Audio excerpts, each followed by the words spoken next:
Hi, welcome back to One and One, my fun series, if I do say so myself. Today we got one product for you. I'm going to show you inside one curriculum, and I'm going to answer one question today. Usually it's a question that you have asked down in the comments.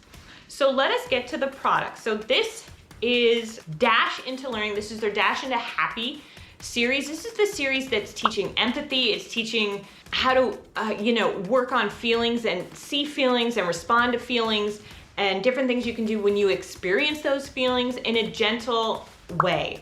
And so these are the books it comes with. So it also comes with a teacher's manual. So it's got 1, 2, 3, 4.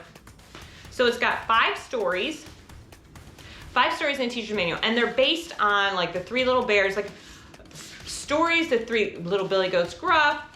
We got Little Red Riding Hood. So they're based on stories that are tried and true that children have always found at least some level of interest in them.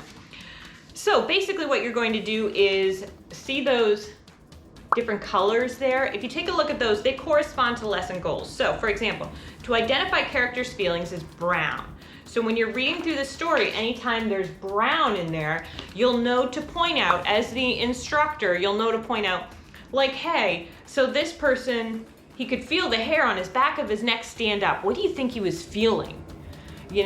And so you're able to ask those questions. And so it's identify characters' feelings, identify reasons when not to trust others. So this is important. There's another book that I have showed you many a times about strangers. But this basically, one of the things this curriculum does, I call it's a curriculum, but it's not a curriculum. Like it isn't. It talks about who's in your circle of trust. So who can touch your back? Your mom can. The doctor can if your mom is there. So there's different rings of trust as to who you can interact with about what. Who can you take candy from? Who can you take, whose house can you go into without mom's permission or with mom's permission?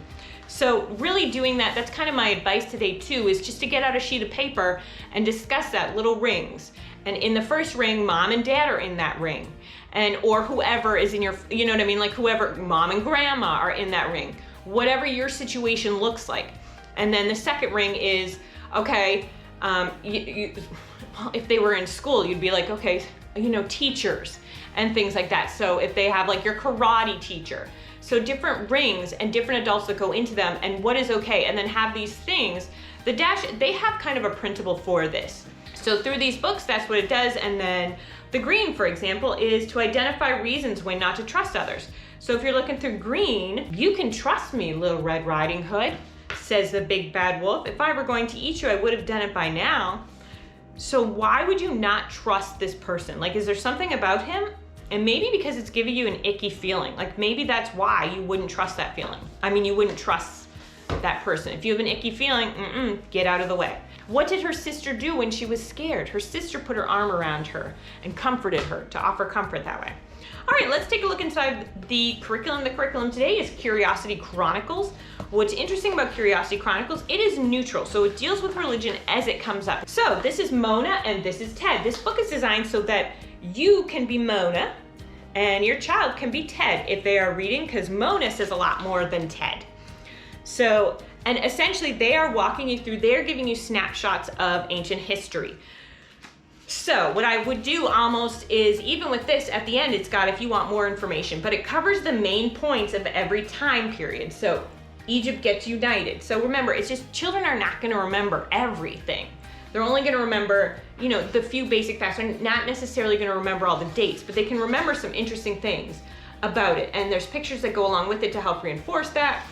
Now you can get the full package. It's not necessary though. I just reviewed it and didn't care for the full package, like the printables and things like that.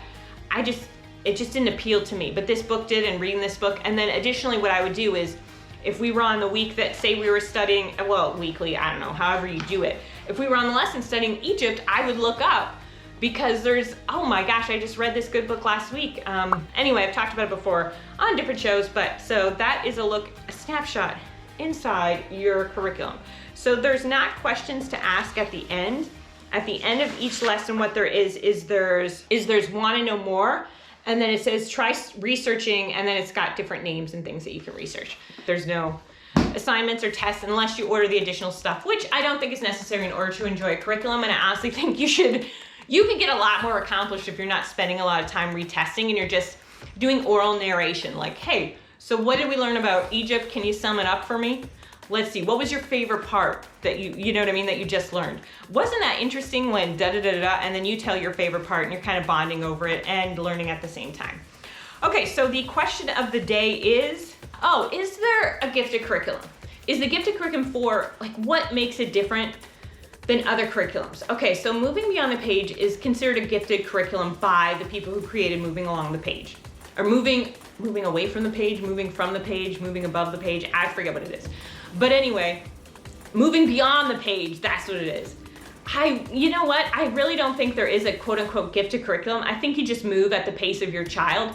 But this curriculum, it's done in study units, and I think that's really great. And another thing about it is that the 5 to 7 years, it comes with 2 different options for any worksheets for kids who can write and kids who can't, which I think was really thoughtful of them to acknowledge that there are some kids, even gifted children, that cannot handwrite as well, because that's one of the more common barriers for a gifted child is handwriting for some reason. They don't know why, but I have talked in other videos about how to correct that and different things that do address that. Now, what I do think that this curriculum sets apart from others is that if you have a child who's extremely creative, who has ADHD, who can't sit still a lot, who just is more active, I guess, and who has this, I can't explain it except to say that my 5-year-old's mind works like that. It's different. It's different than other children. Than this curriculum, I think I'm going to try it on him as soon as it arrives. As we speak, I'm probably looking at, as you're watching this video, because this was filmed in advance, I'm probably going through it. And it just has like these different video assignments and different assignments to do and projects to do and complete that are not on paper and that don't involve paper and that are just very unique and involve a very creative element to it, a very independent creative element to it that most curriculums do not have. So as far as is it's for gifted children, I think it's for a specific type of child. I think any child could benefit from it, but I'm just saying I think especially a child who has this particular mindset that one of my 3 boys has. And so I'm going to use it with the other children as well, because they are smart. It has nothing to do with intelligence or not intelligence. It's just, I'm telling you, he has this creative element, this problem-solving, creative element that is hard to explain. It's hard for me to explain it to you and bottle it, except that you know when you have one, you know you have this different child who's not going to sit there and who finds it very difficult who couldn't go to school and sit there and just be a robot. You know, not that kids that go to school are robots. I'm just saying that to him, it would seem like people are expecting him to be a robot, and and he is not meeting that mark, you know? So anyway, that's my opinion on that curriculum. I hope you have a good day, and we'll see you tomorrow for 1-1-1. Can you say, please like and subscribe? Please like to like. And hit the bell for notifications. Hit the bell for notifications.